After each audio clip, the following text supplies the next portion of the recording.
Before the dominance of Nintendo, before Mario, Link, or Mega Man, there was a period of pure, unbridled innovation.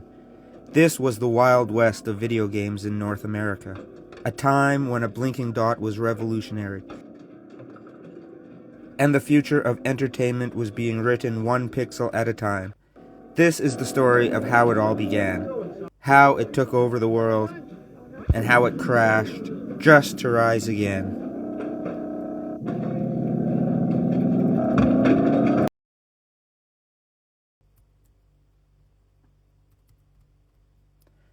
The dream didn't start in an arcade. It started in defense labs and universities. Engineers like Ralph Baer were experimenting with interactive TV as early as the late 60s, creating the prototype brown box. Meanwhile, Nolan Bushnell, inspired by mainframe computer games, tried to commercialize the concept with Computer Space in 1971. Computer Space was too complex as a first arcade game and failed, but Bushnell's next venture, with Al Alcorn, was Pong, released in 1972 under their new company Atari. Pong was simple, intuitive, and an instant sensation. The sound of that Pong became the heartbeat of a new industry.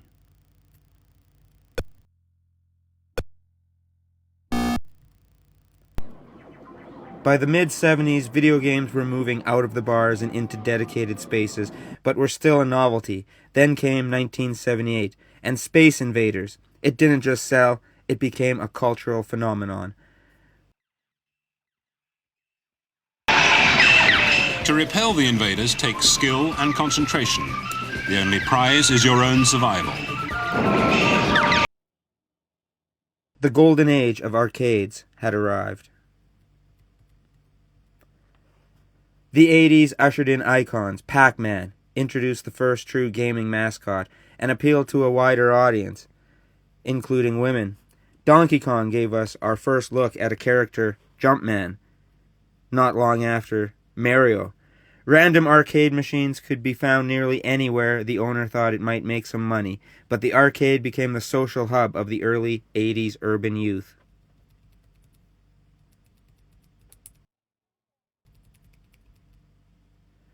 But the real fortune lay in bringing the arcade experience home. The Magnavox Odyssey was first in 1972, but it was Atari again with the release of the video computer system, later the Atari 2600, in 1977, that truly revolutionized the home market. It offered interchangeable cartridges, meaning the fun didn't stop with one game.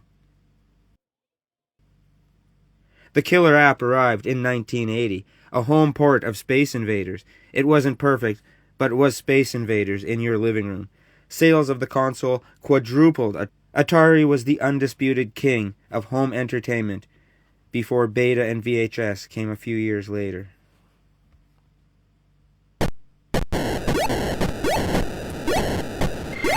Attention shoppers, the new Atari cartridge game is in. Excuse me. Uh-oh. George again. Atari's ASC battle. It comes with 27 games, but that's just for starters.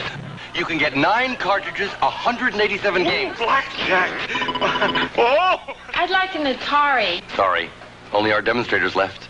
Mine! No, George. Mine. The new video computer system by Atari. More games, more fun. But success bred imitation. The market became flooded. You had dozens of consoles, many incompatible, all competing for the same consumer dollar. More importantly, anyone could make a game for the Atari 2600, leading to a deluge of terrible, rushed shovelware.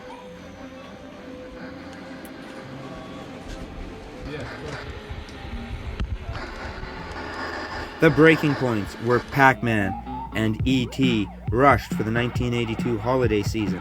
Pac-Man was a flickering mess but passable to the home audience, and E.T. is widely considered one of the worst games ever, made due to being more cerebral and requiring one to read the manual. Trust me, I could finish the game at 6 or 7, so it was not that hard. I would consider it one of the top games for the system. The big issue that stung Atari was overpaying for the license and producing too many cartridges. Atari manufactured millions more copies than there were consoles.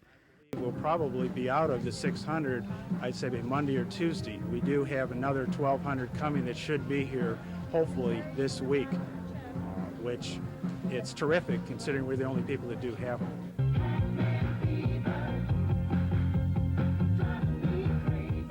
We're getting it today.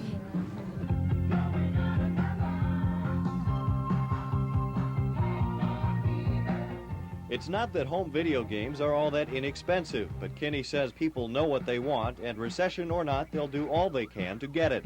As for JCPenney's share of the Pac-Man market, he says that depends on when competitors can get their cartridges onto the shelves. And Atari, the cartridge makers, their first-year sales could bring in $200 million. John Okerstrom, 2 Action News, Cedar Rapids. The myth of millions of ET cartridges buried in a New Mexico landfill was born, though the real number was closer to 700,000.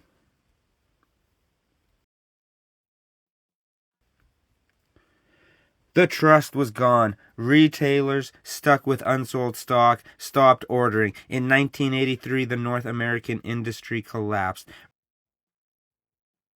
Revenue dropped from over $3 billion to under $100 million in just 2 years.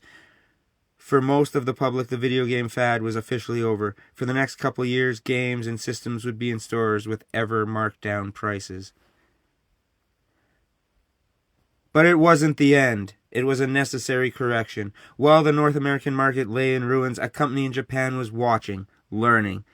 The Wild West period proved that the desire for interactive entertainment was real, powerful, and global. It laid the technological and cultural foundation for everything we have today. Before the Nintendo Entertainment System could save gaming, these early pioneers had to dare to create it and dare to fail. Missed it again, 3-2. I guess that makes it count of 5. Huh? Okay, who else would like to play? Why don't you come on and play the game against my evil partner here, which just takes me out to get this.